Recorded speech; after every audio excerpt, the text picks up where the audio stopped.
கர்த்தருடைய பரிசுத்த நாமத்துக்கு மகிமை உண்டாவதாக. சிலுவையில இயேசு பேசின 6ஆம் வார்த்தை முடிந்தது. யோவான் 19ஆம் அதிகாரம் 30வது வசனம். இயேசு காடியை வாங்கின பின்பு முடிந்ததே என்று சொல்லி தன் தலையை சாய்த்து ஆவியை ஒப்பு கொடுத்தார். இயேசு இந்த பூமியில வந்த நோக்கம் எதெல்லாம் இந்த பூமியில அவர் செய்து முடித்தார் அப்படின்னு நான் பார்த்தேன்னா, முதலாவது பிதாவின் சித்தத்தை நிறைவேற்றி முடித்தார்.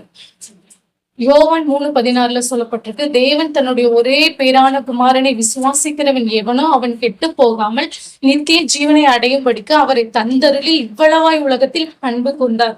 அப்போ இந்த மனுஷகுமாரன் இந்த பூமிக்கு வந்ததுடைய நோக்கமே என்னன்னா, லூக்கா 19ஆம் அதிகாரம் 10ஆம் வசனத்துல சொல்லப்பட்டிருக்கு, இழந்து போனதை தேடவும் ரட்சிக்கவுமே மனுஷகுமாரன் இந்த பூமிக்கு வந்தார். கெட்டு போனதை ரட்சிக்கவும் மனுஷகுமாரன் பூமிக்கு வந்தார். அப்போ இந்த மனுஷன் எதெல்லாம் இழந்து போனா அப்படின்னு சொல்லி நம்ம பார்த்தோம்னா, தேவன் இந்த உலகத்தை சிருஷ்டித்த போது ஆணும் பெண்ணுமாக சிருஷ்டித்தார். அதுல ஆதாம் ஏவாளை சிருஷ்டித்து ஏதேன் தோட்டத்தில் நடுவுல வச்சாரு.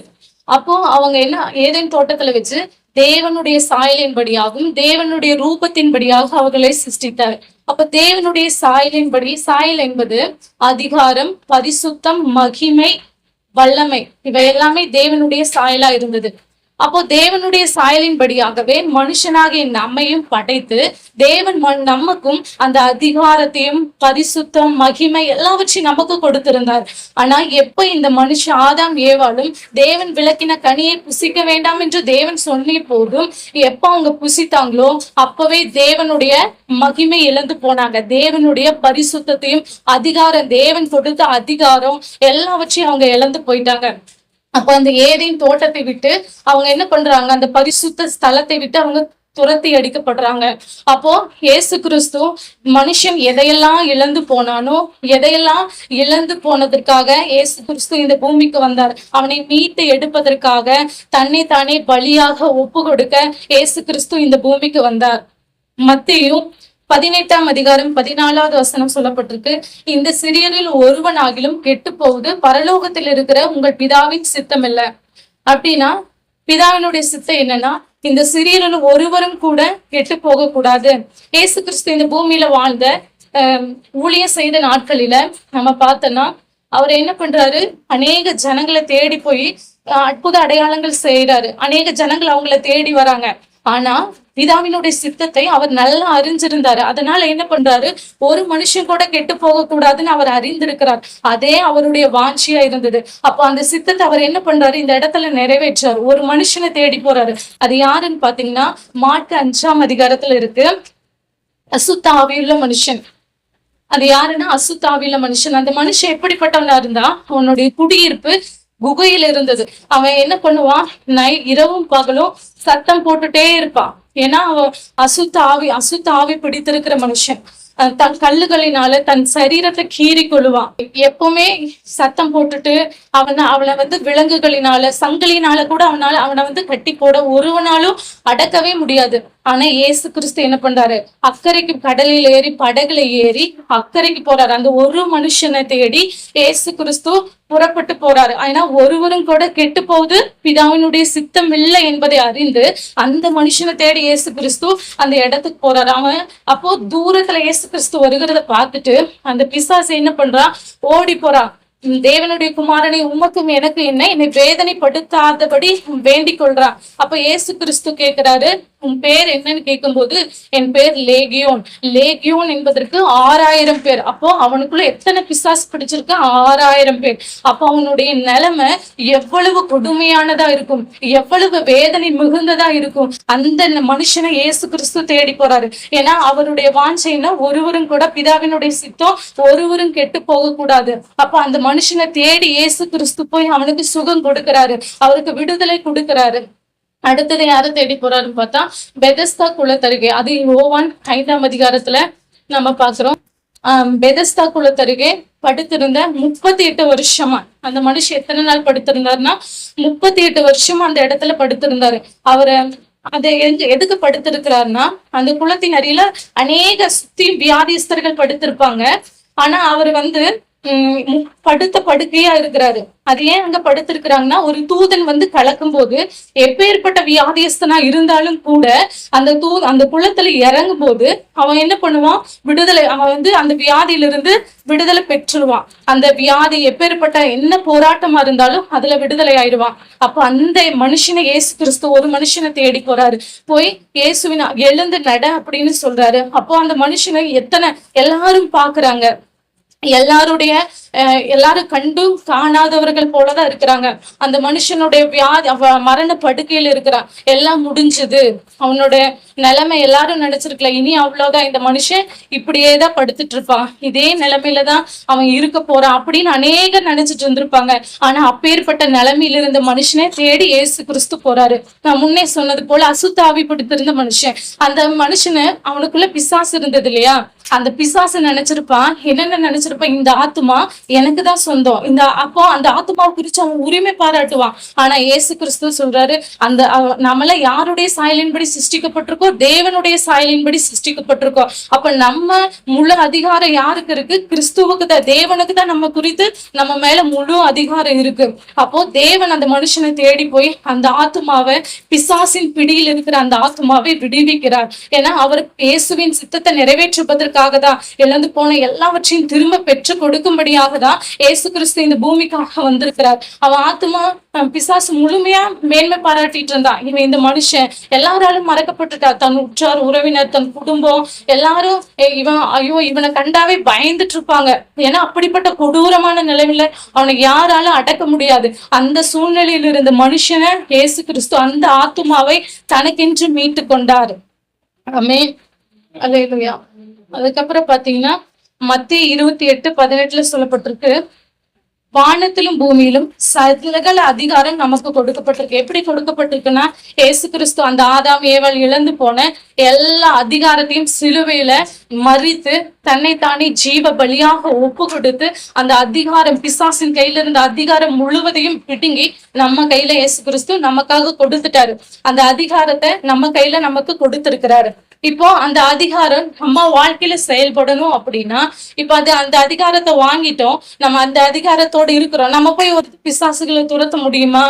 முடியாது. ஏன் அப்படின்னா, அந்த அதிகாரம் இப்ப இயேசு கிறிஸ்து துரத்தினார் அப்படின்னா, இயேசு கிறிஸ்து என்ன பண்ணினாரு, இரவு முழுவதும் பிதா அனுப்பினவர் தான். ஆனா பிதா அனுப்பினவரா இருந்தாலும் கூட இரவு முழுவதும் அவரோடு பேசிட்டே இருப்பாரா.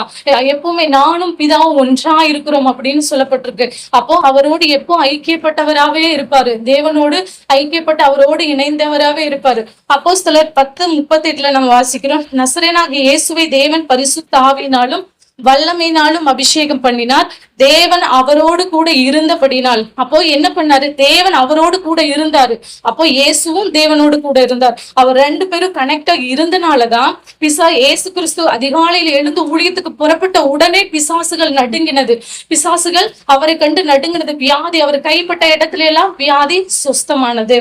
அப்போ அடுத்தது நம்ம பார்த்தோன்னா, எல்லா அதிகாரத்தை இயேசு கிறிஸ்து நமக்கு கொடுத்துட்டாரு, எல்லாவற்றையும் நமக்கு கொடுத்துட்டாரு. ஆனா ஏன் இன்னும் நம்ம வாழ்க்கையில நம்ம பாடுகளோடும் பிரச்சனையோடும் இந்த போராட்டத்தோடு இருக்கிறோம்? எல்லாம் கிறிஸ்து நம்மளுக்காக சிலுவையில அறையப்பட்டேன்னு சொல்றாரு. இந்த போராட்டம் எல்லாம் முடிஞ்சுது, இந்த பிசாசின் போராட்டம் முடிஞ்சுது, தரித்திரம் முடிஞ்சுது, வாழ்க்கையில இருக்கிற கஷ்டங்கள் எல்லாமே முடிஞ்சுதுன்னு சொல்றாரு. ஆனா ஏன் இன்னும் நம்ம வாழ்க்கையில இந்த பிரச்சனைகள் போராட்டங்கள் இருக்குது அப்படின்னு நம்ம பார்த்தோன்னா, தேவன் என்னிடத்துல சேருகிறவனிடத்துல நான் சேருவேன், என்னை கனம் பண்ணுகிறவனை நான் கனம் பண்ணுவேன் அப்படின்னு சொல்றாரு. அப்ப இயேசு கிறிஸ்து தேவனோடு எப்போ ஐக்கியப்பட்டுட்டே இருந்தாரு. நாம தேவனிடத்துல சேரும் போது நம்ம வாழ்க்கையில இருக்கிற இந்த போராட்டங்கள், நம்ம வாழ்க்கையில இருக்கிற இந்த பிரச்சனைகள் எல்லாவற்றையும் தேவன் மாற்ற அவர் வல்லமை உள்ளவரா இருக்கிறார். நம்ம அபிஷேகத்தை பெற்றுட்டோம், அவருடைய பரிசுத்த ஆவியினுடைய அபிஷேகத்தையும் பெற்றுட்டோம். ஆனாலும் நம்ம வாழ்க்கையில ஏன் இப்படி இருக்கிறனா, நாம் இன்னும் கர்த்தரிடத்துல நெருங்க, அவரிடத்துல இன்னும் சேராதது நிமித்தம் நம்மளால எந்த அற்புதமும் செய்ய முடியல. இயேசு கிறிஸ்து சொல்றாரு, என்னை விசுவாசிக்கிறவன் நான் செய்த கிரிகளை தானும் செய்வான், இவைகளை பார்க்கிலும் பெரிய கிரிகளை செய்வான் என்று சொல்லப்பட்டிருக்கு. அப்போ நம்ம அவருடைய பிள்ளையா இருக்கிறோம். அவர் சிலுவையில மறைத்து அந்த அதிகாரத்தை நம்ம கையில கொடுத்துட்டாரு. ஏன் இன்னும் நம்மளால அவர் செஞ்சபடியே செய்யுங்க, அவருடைய கிரிகளை செய்யுங்க அப்படின்னு சொல்றாரு. நம்ம ஏன் போய் இன்னும் ஜெபிக்க முடியல அப்படின்னு பார்த்தோன்னா, அந்த கிரிகளை நம்ம அந்த அதிகாரத்தை வாங்கிட்டோம், நம்ம கையில இருந்தும் கூட நம்மனால கர்த்தரிடத்துல சேராதது நிமித்தம் கர்த்தரிடத்துல நெருங்கி போகாத நிமித்தம் தான் அந்த அதிகாரம் நமக்குள்ள இருந்து செயல்படாததா இருக்கிறது. அடுத்து பாத்தீங்கன்னா யோவான் 4:34 சொல்லப்பட்டிருக்கு, நான் என்னை அனுப்பினவருடைய சித்தத்தின்படி செய்து அவருடைய கிரியை முடிப்பதே என்னுடைய போஜனம். இயேசு கிறிஸ்து சொல்றாரு, என்னை அனுப்பினவரோட பிதாவினுடைய சித்தத்தை செய்து கிரியை நடப்பிப்பதே என்னுடைய போஜனமா இருக்கு. அவருடைய உணவே எதுதாங்க? அவருடைய சாப்பாடே அவருடைய கிரியை செய்யணும். அவருடைய வேலையை இந்த பூமியில நான் எதுக்காக அனுப்பப்பட்டேன், அந்த வேலையை நான் செய்து முடிக்கணும், அதுதான் என்னுடைய உணவா இருக்கிறது அப்படின்னு சொல்றாரு. அப்ப நாமளும் கர்த்தர் இயேசு கிறிஸ்து நம்மளை தெரிந்தெடுத்திருக்கிறார். அவரை ரட்சித்து அவருடைய அதிகாரத்தை, மகிமை, வல்லமை எல்லாவற்றையும் நமக்காக கொடுத்திருக்கிறாரு. எதற்காக? நம்மளை ரட்சித்து இந்த தேவன் இந்த இடத்துல கொண்டு வந்து உட்கார்ந்துருந்ததுக்கு ஒரு நோக்கம் இருக்கு. அநேக ஆத்துமாக்களை நாமும் ரட்சிப்புக்குள்ள கொண்டு வரும்படியாக. அநேக ஜனங்க, அந்த அசுத்தாவியுள்ள மனுஷனை நான் யோசிச்சு பார்த்தேன். அவனுடைய நிலைமை எவ்வளவு ஒரு கொடூரமானதா இருந்திருக்கும். அந்த அந்த குகையில இரவும் பகலும் கூக்குரலிட்டு இருக்கும்போது அவனுடைய அந்த நிலைமை எப்படிப்பட்ட மிகவும் கொடுமையானதா இருக்கும். அந்த சூழ்நிலையில யாரும் அவனை நினைச்சு பார்க்கல. ஆனா இயேசு கிறிஸ்து நினைச்சு பார்த்தாரு. அதே போல நம்மளுடைய வாழ்க்கையிலும் நம்ம இயேசு அதே நிலைமையில நம்மளை தேடி இயேசு கிறிஸ்து இந்த வந்து நம்மளை விடுவித்தாரு. அதே போல நாம என்ன பண்ணணும்? அநேகருக்கு போய் கர்த்தருடைய நாமத்தை சொல்லணும், அவர்களை விடுவிக்கணும். மரண தருவாயில் இருக்கிறவர்களுக்கு நம்ம போய் கர்த்தரை பத்தி சொல்லும் போது அந்த வார்த்தையை, நம்ம அதிகாரத்தை எடுத்து கர்த்தரிடத்துல ஜெபித்து அந்த வார்த்தையை எடுத்து நம்ம பேசும்போது அந்த வார்த்தைக்குள்ள இருக்கிற ஜீவன், அந்த வார்த்தைக்குள்ள இருக்கிற வல்லமை அவர்களுக்குள்ள புறப்பட்டு போய் அவர்களை விடுவிக்கும். அதற்காக தான் நம்ம அழைத்திருக்கிறார். அவருடைய சித்தத்தை செய்யும்படிக்குதான் இந்த பூமிக்கு வந்து நம்மளுக்கு அதிகாரத்தை கொடுத்து எல்லாம் மேன்மையை கொடுத்ததற்கு நோக்கம், நம்மளை விடுவித்ததற்கு நோக்கம், அநேகருக்கு நம்ம போய் சத்தியத்தை சொல்லணும், அநேகரை விடுதலை ஆக்கணுங்கிறதுக்காக தான். 1 தீமோத்தேயு 4:2 சொல்லப்பட்டிருக்கு, எல்லா மனுஷரும் ரட்சிக்கப்படும், கர்த்தரை அறிகிற அறிவை அடையும், அவர் சித்தமுள்ளவரா இருக்கிறார். அப்போ எல்லா மனுஷரும் ரட்சிக்கப்படணும்னா நீங்கள் புறப்பட்டு போய் சகல ஜனங்களுக்கும் சுவிசேஷத்தை பிரசங்கம் பண்ணுங்கள் என்று சொல்லப்பட்டிருக்கு. அப்ப நம்மளுடைய கடமை அநேகருக்கு சுவிசேஷத்தை சொல்லணும். அழிந்து கொண்டிருக்கிற ஆத்துமாக்களுக்காக அவர் கர்த்தரை பத்தி சொல்லணும். தேவன் எதுக்காக இந்த பூமிக்கு வந்தார், அவர் என்ன சித்தத்தை செய்து முடித்தார், எல்லாவற்றையும் செய்து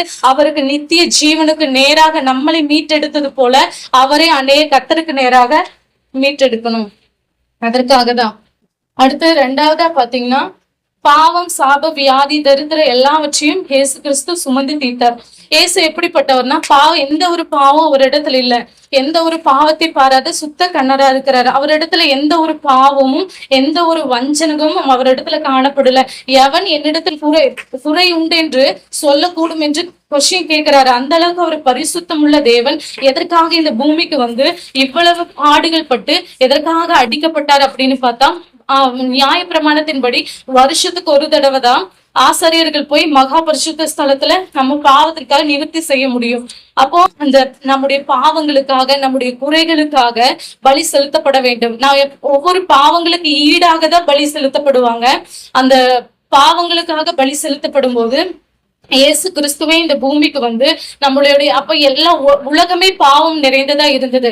அப்போ ஒட்டுமொத்த பாவங்களுக்கும் பலியாக இயேசு பிதாவாகிய தேவன் தனது வலது பாரிசத்தில் வீற்றிருக்கிற வார்த்தையாகிய அந்த வார்த்தையாகிய தேவன் இயேசு கிறிஸ்து மாம்சமாய் இந்த பூமிக்கு வந்து நமக்காக ஜீவ பலியாய், பாவ நிவாரண பலியாய், குற்ற நிவாரண பலியாக தன்னை தானே ஒப்பு கொடுத்தார். அது மாத்திரம் இல்ல, இயேசு கிறிஸ்து பூமிக்கு வந்ததே நோக்கம் மனுஷகுமாரன் ஊழியம் கொள்ள வராமல் ஊழியம் செய்யவும் அநேகரை மீட்டெடுக்கும், பாவத்திலிருந்து மீட்டெடுக்கும்படியாக தான் இயேசு கிறிஸ்து இந்த பூமிக்காக வந்தார். ஆதியாக 3:4 சொல்லப்பட்டிருக்கு, அந்த ஸ்திரீ வந்து தேவன் விளக்கின விருட்சத்தின் கனியை புசிக்க வேண்டாம் என்று சொல்லியும் அவள் புசித்தது நிமித்தம் அந்த விருட்சம் புசிப்புக்கு நல்லதும் பார்வைக்கு இன்பமும் புத்தியை தெளிவிக்கிறதற்கு இச்சிக்கப்படத்தக்க விருட்சமா என்று கண்டு அந்த கனியை பறித்து புசித்து தன் புருஷனுக்கு கொடுத்தால் அவனும் புசித்தான். இப்படிதான் உலகத்துல பாவம் வந்தது. ஒரு பாவம் நம்மளை எப்படி வஞ்சிக்கும்னா, முதலாவது மதுபானம். இந்த ட்ரிங்க்ஸ் அடிக்கிறவங்கள பாத்தீங்கன்னா அது மதுபானம் ரத்த வர்ணம் போல இருக்கும். பாத்திரத்துல பளபளப்பாய் தோன்றும், அதை பாராதே, அதை மெதுவா இறங்கும். அது எப்படி இருக்குமாமா? பளபளக்கிறது போல இருக்கும். அதை பார்த்தாவே ஆசையா இருக்கும். இப்படிதான் பிசாசு அந்த பாவத்தை மெதுவா ஏவாள் இடத்துல கொண்டு வந்தான். இந்த மாதிரிதான் உலகத்துல பாவம் வந்தது. மெதுவா அவள் இடத்துல கொண்டு போனா, அழகா அவங்க இடத்துல நயவஞ்சகமா பேசினான். இதை சாப்பிட்டு பாரு, நீ தேவ தூதர்களை போல மாறுவ, நீ சாப்பிட்டு பாரு அப்படின்னு சொல்லி ஒவ்வொன்னும் அவளை அப்படியே அந்த பேச்சிலேயே மாத்தினான். அதுதான் யாக்கோபு 1:15 சொல்லப்பட்டிருக்கு. இச்சையானது கர்ப்பம் தரித்து பாவத்தை பிறப்பிக்கும், பாவம் பூரணமாக்கப்படும் போது மரணத்தை பிறப்பிக்கும். அப்போ நம்ம அந்த இச்சைக்கு இடம் கொடுத்தனா அது என்ன பண்ணும்? ஃபர்ஸ்ட் கர்ப்பம் தரிக்கும், அந்த பாவம் பிறப்பிக்கும், அதுக்கப்புறம் பாவத்தை பிறப்பிக்கும். அந்த பாவம் முழுசா பூரணமாக்கப்படும் போது மரணத்தை பிறப்பிக்கும். இங்க ஆதாம் ஏவாளுக்கு என்ன மரணம் ஏற்பட்டிருக்குன்னா ஆவிக்குரிய மரணம். தேவனோடு ஐக்கியம் வச்சிருந்தவங்க முழுவதும் தேவனை விட்டு பிரிக்கப்படுறாங்க. ஏன்னா தேவன் பாவத்தை பாராதவரா இருந்தார். இவங்க எப்ப கீழ்படியாம அந்த விருட்சத்தின் கனியை புசித்தாங்களோ அப்பவே இவர்களுக்குள்ள பாவம் வந்தது. பாவத்தோடு நம்ம ஒருத்தரும் தேவனை தரிசிக்க முடியாது. கர்த்தர் சொல்ல, பரிசுத்த அலங்காரத்துடனே கர்த்தரை தொழுது கொள்ளுங்கள். அப்ப பரிசுத்தம் இல்லாம அவருக்கு முன்பாக நிக்க கூட முடியாது. அதனாலதான் அவங்கள தேவன் அந்த இடத்தை விட்டு துரத்தி, அந்த பரிசுத்த ஸ்தலத்தை விட்டு தேவன் துரத்தி அடிக்கப்பட்டாங்க. ஏசாயா 59:2 சொல்லப்பட்டிருக்கு, உங்கள் பாவங்களே அவர் செவிகொடாதபடி அவருடைய முகத்தை மறைக்கிறது. அப்ப நம்முடைய பாவங்கள் தான் நம்முடைய வார்த்தைகளை கேட்க முடியாதபடி அவருக்கும் நமக்கும் ஒரு தடுப்பு சுவரா இருக்கு. அடுத்து பாத்தீங்கன்னா, நம்முடைய சாபத்திற்காக இயேசு கிறிஸ்து இந்த பூமிக்காக வந்தார். மரத்திலே தூக்கப்பட்ட எவனும் சபிக்கப்பட்டவன் என்று எழுதியிருக்கிறபடி கிறிஸ்து நமக்காக சாபமாகி நியாய பிரமாணத்தின் சாபத்திற்கு நம்மை நீங்களாக்கி மீட்டு கொண்டார். சாபம், இயேசு கிறிஸ்து சிலுவையில் அறையப்படுவதற்கு முன்பாக அநேக பேர் சிலுவையில் அறையப்பட்டாங்க. ஆனா இயேசு கிறிஸ்துவுக்கு முன்பாக அநேக பேர் சிலுவையில் அறையப்பட்டாங்க. ஆனா இயேசுவுக்கு மாத்திரம்தான் அந்த முள்முடி சூட்டப்பட்டது. எதற்காகனா அவரை கேலி கிண்டல் செய்வதற்காக. அவரை தலைக்கு மேல யூதருடைய ராஜாவல்லவா என்று எழுதப்பட்டிருந்தது இல்லையா? அப்போ அவரை பரிகசிக்கும்படியாக அந்த அந்த அந்த முள் அவருக்காக சூட்டப்பட்டது. அந்த முள் எப்படிப்பட்டதா? அந்த முள்ளுடைய பெயர் பினா கிறிஸ்டி. அந்த முள்ளுடைய பெயர் பினா கிறிஸ்டி. அந்த முள் அதிக விஷத்தன்மை வாய்ந்ததா இருந்ததா. அந்த முள்ளுடைய சைஸ் ஒரு ஆணியுடைய அளவுடையதா இருக்கும். அப்போ அந்த ஒரு குச்சியை வச்சு அவருடைய தலையில அவரை அடிக்கும் போது அவருடைய தலையில 17 முறை உள்ள காயங்கள் ஏற்பட்டதாம். அப்போ இந்த முள் எதை குறிக்கிறது அப்படின்னு நம்ம பார்த்தா ஒரு சாபத்தை குறிக்கிறது. இயேசு கிறிஸ்து நமக்காக தான், நம்ம ஆதாம் ஏவாள் செய்த சாபத்திற்காக நமக்காக இந்த பூமிக்கு நம்முடைய சாபங்களை எல்லாம் அவர் தலைமையில ஏற்றுக்கொண்டார். இந்த ஆதாம் ஏவாள் உன்னிமித்தம் நீ ஸ்ரீயின் சொல்லுக்கு கீழ்ப்படிந்தபடியால் உன்னிமித்தம் இந்த பூமி சபிக்கப்பட்டிருக்கும் என்று, இந்த பூமியில சாபம் வர்றதுக்கு காரணமா இருந்தனால அவர் இந்த பூமிக்கே தன்னைத்தானே ஒப்பு கொடுத்து இந்த சாபத்தை எல்லாம் அவர் சுமந்து தீர்த்து முடித்தார். நம்முடைய வியாதிகளுக்காக அவருடைய தழும்புகளால நம்ம குணமாகிறோம். அவருடைய விழா எலும்புல அப்படியே முதுகுல அவ்வளவு ஏர் உழுதுனது போல இருந்துதான், அவ்வளவு பிற்கப்பட்டிருந்தது. அதெல்லாம் நமக்காக நம்முடைய பாவங்களை எல்லாம் சுமந்து அவருடைய தழும்புகளால நம்முடைய சுகமாகிறோம். அவர் நமக்காக தரித்திரமாகி நம்மளுடைய தரித்திரங்களை எல்லாம் மாற்றினார். அப்ப நம்ம பிரிவினையா இருந்த நம்மள, கிறிஸ்துவின் அண்டை தூரமா இருந்த நம்மள ஏசு கிறிஸ்துவின் அண்டை அவர் சிலுவையில அறையப்பட்டது நிமித்தம் நமக்காக இந்த பூமிக்கு பகையை சிலுவையினால கொன்று நமக்காக அவர் இந்த பூமிக்காக வந்தார். லேவியராகம் 17:11 சொல்லப்பட்டிருக்கு, மாம்சத்தின் உயிர் ரத்தத்தில் இருக்கிறது, நான் அதை உங்களுக்கு பலிபீடத்தின் மேல் ஆத்துமாக்களுக்காக பாவ நிவர்த்தி செய்யும்படி கட்டளையிட்டேன். ஆத்துமாவுக்காக பாவ நிவர்த்தி செய்கிறது ரத்தமே. அப்ப நம்மளுக்காக ஏசு கிறிஸ்து என்ன பண்றாரு? அந்த சிலுவையில அறையப்படாரு. அவர் அறையப்பட்ட போது ஆசாரியன் மாத்திரம் வருஷத்துக்கு ஒரு முறை போகிற அந்த மகா பரிசுத்த ஸ்தலம் மேலிருந்து கீழாக அவர் மாம்சத்தின் திரை கிழிக்கப்பட்ட போது, அவர் மாம்சம் கிழிக்கப்பட்ட போது அந்த திரை மேலிருந்து கீழாக கிழிக்கப்படுகிறத நம்ம பாக்குறோம். எதற்காக? அவருக்கும் நமக்கும் இருக்கிற அந்த பிரிவினை மாறுது. அவருக்கு நமக்கு நடுவில் இருந்த அந்த பிரிவினை, அதை எல்லாவற்றையும் இயேசு கிறிஸ்து இந்த அவருடைய ரத்தத்தினால, அவர் குற்றமற்ற மாசற்ற ஆட்டுக்குட்டியின் ரத்தத்தினால நம்முடைய பிரிவினைகளை இயேசு கிறிஸ்து, தேவனுக்கும் நமக்கு இருந்த பிரிவினைகளை தகர்த்து போட்டார். அவர் உலகத்தின் பாவத்தை சுமந்து தீர்த்த தேவ ஆட்டுக்குட்டியா இருக்கிறார். கடைசியாக இந்த வார்த்தை அர்ப்பணிப்பின் வார்த்தை பிளஸ் வெற்றியின் வார்த்தையாக கூட சொல்லலாம். இந்த அர்ப்பணிப்பின் வார்த்தையில இயேசு கிறிஸ்து கெத்செமனே தோட்டத்துல அவர் மத்தேயு 26:39 அவர் கடைசியா பிரேயர் பண்ணப்போ, பிதாவே இந்த பாத்திரம் என்னை விட்டு நீங்க கூடுமானால் நீங்கட்டும் அப்படின்னு சொல்லி ப்ரேயர் பண்றாரு. அப்ப ஜெபிக்கும் போது அந்த பாத்திரத்தை அவர் பார்க்கும்போது அந்த பாத்திரத்துல அவர் படப்போகிற பாடுகள், உபத்திரவம், அவர் அடிக்கப்படுகிறது அத்தனையும் நம்ம பார்க்கும் போதே அவ்வளவு கஷ்டமா இருக்கும். அதை எல்லாவற்றையும் பாக்குறாரு. அப்போ கூட இயேசு கிறிஸ்து என்ன பண்றாரு, ஆகிலும் என்னுடைய சித்தத்தின்படி அல்ல உம்முடைய சித்தத்தின்படி என்று பிதாவாகிய தேவனுக்கு என்ன பண்றாரு, தான் அனுப்பின சித்தத்திற்கு அவரை முழுவதும் அர்ப்பணிக்கிறாரு. அப்போ அவரை முழுமையா அர்ப்பணித்த நிமித்தம் வானோர் பூதலத்தோர், தன்னைத்தானே அன்றிமையா ஒப்பு கொடுத்தது நிமித்தம் வானோர் பூதலத்தோர் எல்லாருடைய முழங்கால்கள் முடங்கும்படியாகவும் நாவுகள் யாவும் அறிக்கையிடும்படியாகவும் அவரை பிதாவாகிய தேவன் இயேசு கிறிஸ்துவை மேன்மையாக வைக்கிறார். அதே போல நம்மளை இவ்வளவா இயேசு கிறிஸ்து நம்மளை நேசித்து, பிதாவாகிய தேவன் நேசித்து நம்மளை இந்த பூமிக்கு இயேசு கிறிஸ்துவ அனுப்பினதற்கு நோக்கம் நம்மளை மேன்மைப்படுத்தும்படி அவரை முழுமையா அவருடைய சித்தத்துக்கு ஒப்பு கொடுத்து அவருடைய சித்தத்தை தெரிந்து நம்ம இந்த பூமியில சித்தத்தை செய்து கிரிகளை முடிப்பது. அவர் எல்லாவற்றையும் செய்து முடிச்சிட்டாரு. நியாய பிரமாணத்தையும் தன்னை குறித்து சொல்லப்பட்டிருக்கிற ஏசாயா தீர்க்க தரிசனங்களை எல்லாவற்றையும் அவர் நிறைவேற்றி முடித்தார். நம்மை குறித்தும் இந்த வேதாகமத்துல சொல்லப்பட்டிருக்கிற ஒவ்வொரு காரியத்தையும் நம்ம நிறைவேற்றி முடிக்கிறவர்களாய் இந்த பூமியில நம்ம இருக்கணும்.